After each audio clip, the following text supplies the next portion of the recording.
আসলে আসলে মনে করেন এই আমার এই ছেলে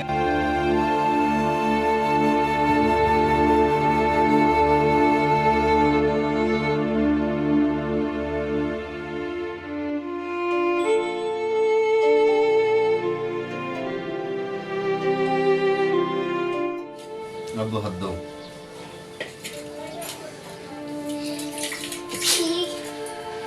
আম্মু হাত দাও।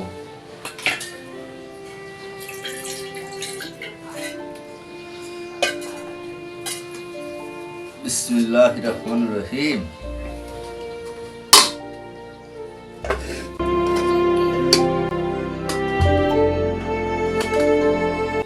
আসলে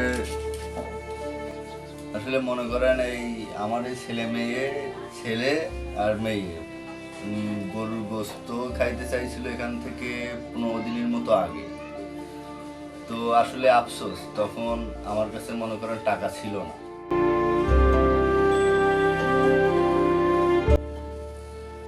এই জন্য আমি সাথে সাথে মনে করেন আয়না দিতে পারিনি। আবার শুধু গরুর গোস্ত না, সাথে বলছে আব্বু গরুর কলিজা খাবো। তো আমি কি করবো এখন, ওই মুহূর্তে তো আমার কাছে টাকা নেই। তো গরুর কলিজাও আমি নিয়ে আসছি হাফ কেজি। তো কালকে রাইতে রান্না করছিলাম, রান্না করে কিছু খাইছি, আর এখানে কিছু আছে। গরুর গোস্ত নিয়ে আইছি হাফ কেজি 1 কেজি নিয়ে আসছি। কারণ 2টা ভাগ করে নিয়ে আইছি, যেহেতু 2টা খাইতে চাইছি। এখন ছোট মানুষের মন, আমি বললাম যে বাবা মুরগির গোস্ত নিয়ে আসি, মুরগির কলিজা। তা বলছে না, আমি খাবে না, গরুর গোস্ত খাবে আর গরুর কলিজা খাবে, তাই নাকি? এখন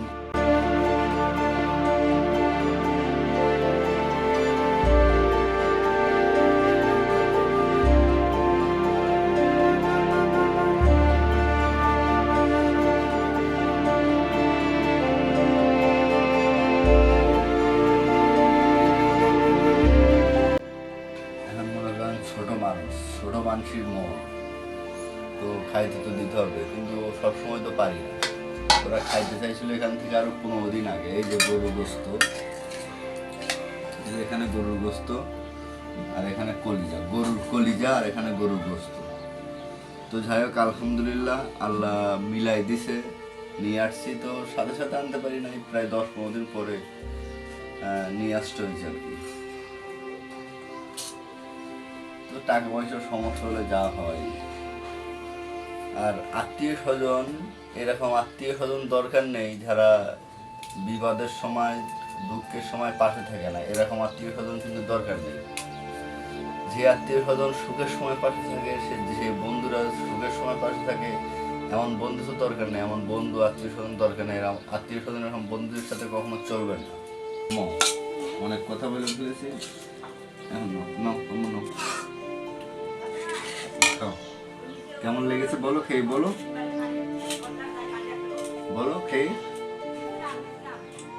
খেয়ে বলো কেমন লেগেছে।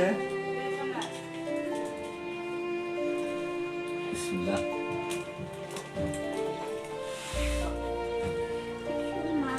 খাও, তুমি মাঝি খাও।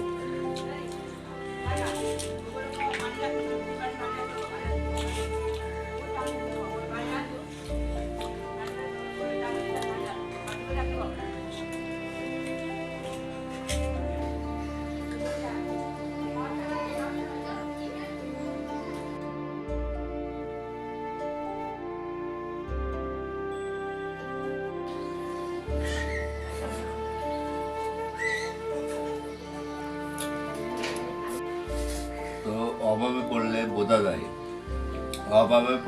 বোঝা যায় যে অভাব কি জিনিস।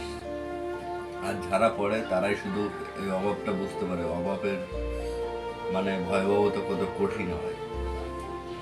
চাইলেও অনেক কিছু কিনতে পারে না, চাইলেও অনেক কিছু কিনে নিজে খেতে পারে না, ছেলে মেয়ে খেতে দিতে পারে না।